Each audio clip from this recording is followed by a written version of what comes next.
CM Yogi Adityanath ने Samajwadi party पर हमला बोला है, मैनपुरी में संबोधन किया और इस बीच उन्होंने बड़ी बात कही है कि इससे पहले मैनपुरी आने से लोग घबराते थे और अब कहीं जाने में कोई डर नहीं है। सीएम योगी आदित्यनाथ ने संबोधन के दौरान ये बड़ी बात कही है कि इससे पहले मैनपुरी के नाम से लोग घबराया करते थे, लेकिन अब कोई डर नहीं है। ये बात सीएम योगी आदित्यनाथ ने कही और इसके साथ साथ समाजवादी पार्टी पर भी हमलावर नजर आए सीएम योगी आदित्यनाथ। ये बड़ी अपडेट हम आपको दे रहे हैं, क्या कुछ उन्होंने कहा, चलिए आपको सुनाते हैं।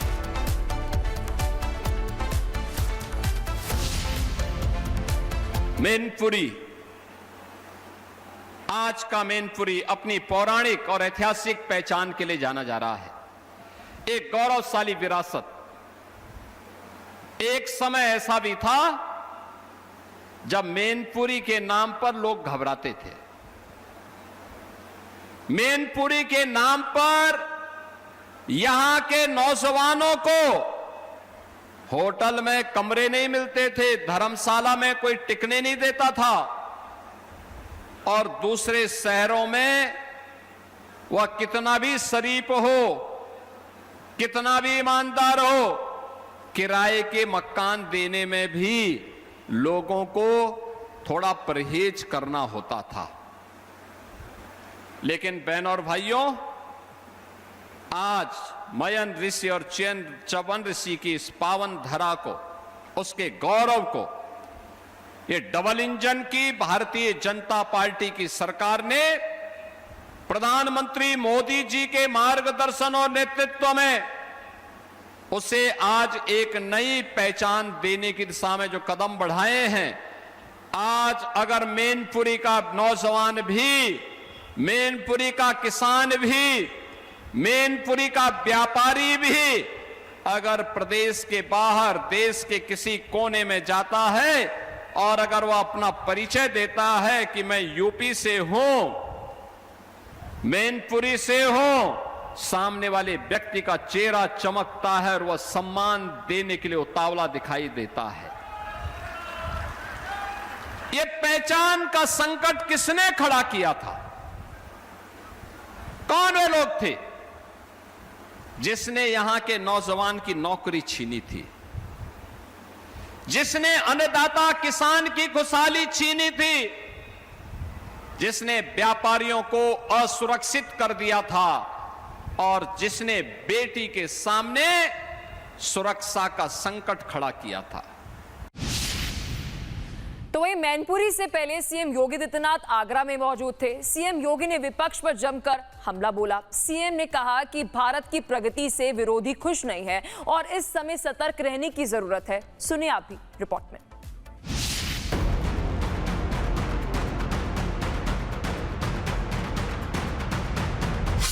आगरा से सीएम योगी ने न सिर्फ विकास का संदेश दिया, बल्कि देश विरोधी ताकतों को भी साफ शब्दों में चेतावनी दे दी।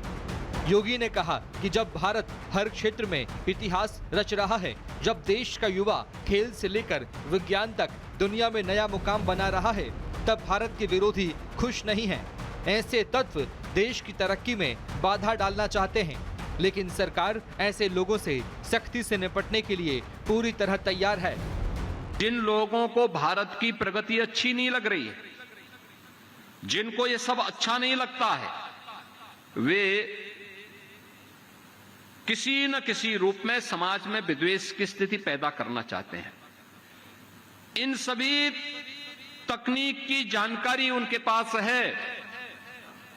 भारत के विरोधी ताकतों के द्वारा दिया गया पैसा भी है और वे इसका दुरुपयोग करके एक अव्यवस्था का वातावरण पैदा करने का प्रयास करेंगे। हम इसके प्रति जरूर सतर्क रहें। आगरा दौरे के दौरान योगी आदित्यनाथ ने विकास और जनकल्याण की योजनाओं की झड़ी लगा दी। इस दौरान मुख्यमंत्री ने उच्च शिक्षा विभाग के 7.5 लाख से ज्यादा शिक्षकों और उनके आश्रितों के लिए मुख्यमंत्री शिक्षक कैशलेस चिकित्सा योजना की शुरुआत की। योगी ने कहा कि शिक्षक सम्मान सर्वोपरि है। सरकार शिक्षकों के साथ खड़ी है, उन्हें सामाजिक सुरक्षा की गारंटी दी जा रही है और शासन प्रशासन हर परिस्थिति में उनके साथ रहेगा। उच्च शिक्षण संस्थानों के लिए कैशलेस 5 लाख रुपए प्रतिवर्ष कैशलेस चिकित्सा सुविधा का जो शुभारंभ हो रहा है, इसके लिए और सामाजिक सुरक्षा की जो गारंटी आपको उपलब्ध करवाई जा रही है, इसके लिए भी मैं प्रदेश भर से जुड़े हुए 2 लाख शिक्षकों को, उच्च शिक्षण संस्थानों के शिक्षकों को और उनके परिवार के लगभग सदस्यों को मिला के 10 लाख लोग जो इस सुविधा का लाभ प्राप्त करेंगे, उन सबको, शिक्षणोत्तर कर्मचारियों को, उनके परिवार के सदस्यों को मैं एक बार फिर से बधाई देता हूं। योगी ने सोशल मीडिया पर भी लोगों को सावधान रहने की सलाह दी। उन्होंने कहा कि सोशल मीडिया पर दिखाई देने वाली हर बात सच नहीं होती। अफवाह फैलाने वाले और समाज को गुमराह करने वाले तत्वों से सतर्क रहने की जरूरत है, क्योंकि ऐसे लोग देश और समाज का माहौल बिगाड़ने की कोशिश करते हैं।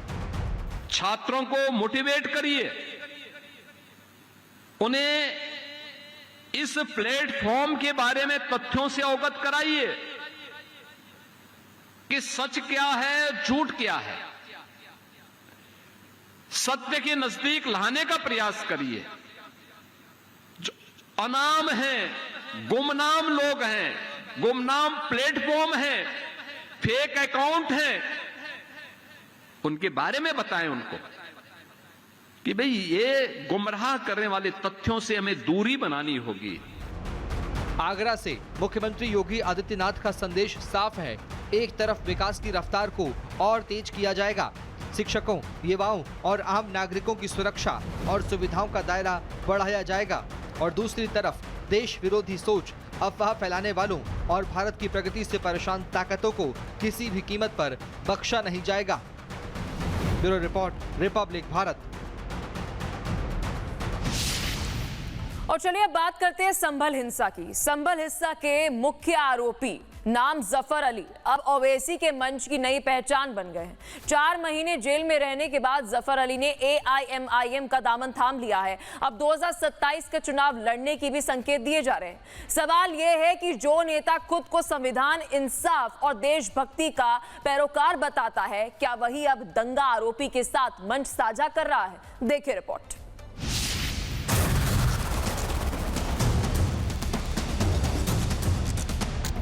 हमारी लड़ाई हिस्सेदारी की लड़ाई है। अब हम दरी नहीं बिछाकर नीचे नहीं बैठना चाहते। अगर मुझसे पार्टी कहेगी तो मैं इलेक्शन लड़ूंगा। संभल दंगे का आरोपी अब ओवैसी के मंच का साथी, जिस पर हिंसा भड़काने का आरोप, उसी पर ओवैसी की मेहरबानी। देशभक्ति की बातें, लेकिन दंगा आरोपी के साथ सियासी तस्वीर। ये तस्वीरें सिर्फ एक मंच की नहीं, बल्कि एक बड़े सियासी सवाल की है। मुरादाबाद की रैली में AIMIM प्रमुख असदुद्दीन ओवैसी ने संभल हिंसा के आरोपी जफर अली को अपने साथ मंच पर जगह दी, उनका स्वागत किया और उन्हें अच्छा इंसान बताया। मैं शुक्रगुजार हूँ, एडवोकेट जफर साहब संभल से आए हैं। ये वो आदमी है जिसने अल्लाह के घर की हिफाजत के लिए जेल को जाना पसंद किया, जालिम से समझौता करने। ये वही जफर अली हैं जिनका नाम संभल हिंसा के मामले में मुख्य आरोपियों में दर्ज है और अब जमानत पर बाहर आने के बाद सीधे ओवैसी की पार्टी में शामिल हो गया। संभल शाही जामा मस्जिद कमेटी का सदस्य और मस्जिद पक्ष का मुख्य पैरोकार है। 24 नवंबर 2024 को संभल में हुई हिंसा का आरोपी है। 23 मार्च 2025 को पुलिस ने गिरफ्तार किया। 4 महीने बाद हाईकोर्ट से जमानत पर रिहा हुआ। अब ऐसे में सवाल है, ओवैसी संभल हिंसा के आरोपी को अपने मंच पर सम्मान के साथ क्यों खड़ा कर रहे हैं? क्या सियासत के लिए आरोपों का बोझ हल्का हो जाता है? हमारी लड़ाई हिस्सेदारी की लड़ाई है। अब हम दरी नहीं बिछाकर नीचे नहीं बैठना चाहते, अब हम बराबरी चाहते हैं। अब ऐसे में सवाल है कि क्या ओवैसी अपनी सियासत की दरी अब संभल हिंसा के आरोपी पर बिछाने जा रहे हैं?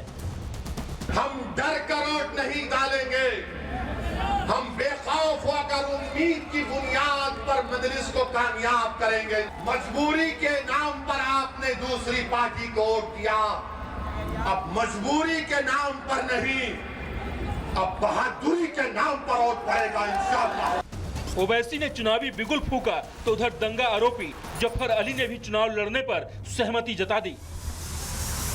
आवाम की मांग पर मैंने MIM ज्वाइन की है और अगर मुझसे पार्टी कहेगी तो मैं इलेक्शन लड़ूंगा।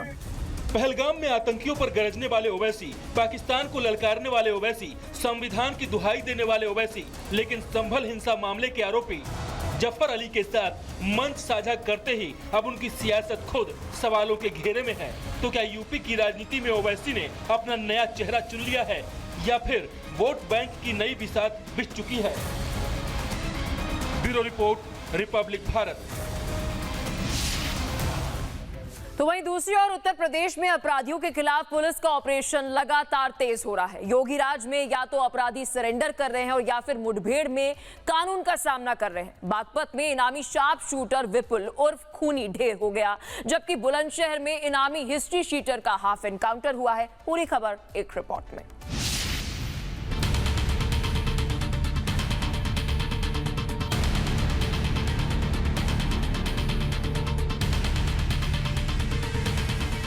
उत्तर प्रदेश में अपराधियों के खिलाफ पुलिस का शिकंजा लगातार कसता जा रहा है। योगी राज में अपराध की दुनिया को साफ संदेश है कि या तो कानून के आगे झुको या फिर गोली खाने को तैयार रहो। यही वजह है कि कई इनामी बदमाश एनकाउंटर में ढेर हो रहे हैं, तो कहीं पुलिस की गोली के बाद सलाखों के पीछे पहुंच रहे हैं। बागपत में योगी पुलिस ने कुख्यात सुशील मुंच गैंग के शार्प शूटर का इलाज कर दिया। मुठभेड़ के दौरान विपुल खूनी ढेर हो गया। अपराधी पर 50,000 का इनाम था, जिस पर हत्या, लूट, रंगदारी, गैंगस्टर समेत 38 संगीन मुकदमे दर्ज थे। लंबे समय से फरार इस अपराधी का आखिरकार पुलिस ने हिसाब बराबर कर दिया। STF मेरठ यूनिट और बागपत पुलिस की संयुक्त टीम के द्वारा 50,000 का वांछित अभियुक्त विपुल उर्फ खूनी, जो सुशील मूंछ गैंग का शार्प शूटर था, पुलिस मुठभेड़ में घायल हुआ और इलाज के लिए इसको जिला अस्पताल बागपत एडमिट कराया गया, जहां इसकी मृत्यु हो गई। उधर बुलंदशहर में भी पुलिस और 50,000 के इनामी हिस्ट्री शीटर कुश चौधरी के बीच मुठभेड़ हुई। पुलिस की जवाबी कार्रवाई में कुश चौधरी के दोनों पैरों में गोली लगी और उसे दबोच लिया गया। आरोपी खुर्जा में हुए अपहरण और हत्या के मामले में फरार चल रहा था, जिसके खिलाफ बुलंदशहर, अलीगढ़ समेत कई जिलों में 1.5 दर्जन से ज्यादा संगीन मुकदमे दर्ज हैं। आत्मरक्षा क्रॉस फायरिंग में अपराधी के दोनों पैरों में गोली लगने से घायल हुआ है। प्रारंभिक पूछताछ में इसने अपना नाम कुश चौधरी, निवासी दत्तावली, थाना बरला, जनपद अलीगढ़ बताया है। यह अपराधी थाना खुर्जा नगर से अपहरण एवं हत्या के मुकदमे में विगत कई माह से वांछित चल रहा था। इस अपराधी का लंबा चौड़ा आपराधिक इतिहास है। करीब 1.5 दर्जन मुकदमे लूट, चोरी, गैंगस्टर आदि, अपहरण आदि गंभीर धाराओं के इसके ऊपर दर्ज हैं, जो है अग्रिम कार्यवाही थाना खुर्जा नगर के द्वारा की जा रही है। एक तरफ बागपत में इनामी शार्प शूटर का अपराध का अध्याय हमेशा के लिए खत्म हुआ, तो दूसरी तरफ बुलंदशहर में हिस्ट्री शीटर पुलिस की गिरफ्त में पहुंच गया। योगी सरकार की अपराध के खिलाफ जीरो टॉलरेंस नीति के बीच यूपी पुलिस लगातार ऐसे अपराधियों पर शिकंजा कस रही है। संदेश साफ है, कानून से टकराने वालों के लिए अब बच निकलने की गुंजाइश लगातार सिमटती जा रही है। Bureau report, Republic Bharat.